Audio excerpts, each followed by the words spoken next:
根据现代妇女基金会的估计，逐年影像性暴力的被害人，敢若大人就有79万人受害，甚至讲在受害者内底，10个内底就有1个是因为去互偷袭的。看得出来，影像性暴力的问题真严重，而且毋但发生伫大人身上，即马嘛传出有智能障碍的查某囡仔，伫社群平台交朋友，煞互拐去翕无穿衫的影片。 2礼拜前，佫一摆出庭，艺人黄子佼全程拢无讲话。限日丑闻案件，伊涉嫌非法持有超过2000部这个离校的性影像，官司上正伫个二审审理。认罪吗？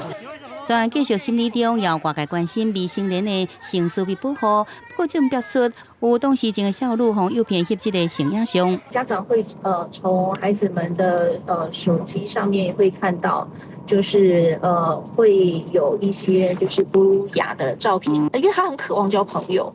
所以他没有办法辨识说今天这个邀请到底是真心想要跟他交朋友，还是他虚拟的。接到家长求助，出来的囡仔伫社群平台交朋友，缺少朋友，引起翕无穿衫相片。当时经基金会分析，基本的日常关心是有心人，伫培养信任基础了后，开始讲好听话甲骗，对换穿无同的衫裤，一步一步诱拐伊家己翕无穿衫相片互人，互认知功能较低的当时情囡仔落入去陷阱内底。 让恶意收敛，停止影像性暴力。对着影像性暴力，现代妇女基金会发现，国内每10人就有一个大人自身的性私密影像，伫脅迫也是偷翕者无经过同意的情况下，互有心人摕到。更加估计每年的大人被害人大约有79万人。我持有你的影像，或者是我去购买，我这些消费者我并不罚。那不罚的状况之下，大家会不会再继续去观看、去购买？会啊！我希望在修法的这个层面，我们可以把成年的就是非法的性影像的这些持有跟观看的部分都能入罪。执法单位去年查到这类案件的嫌疑人，对警方的3200人，地检署起诉无到600人。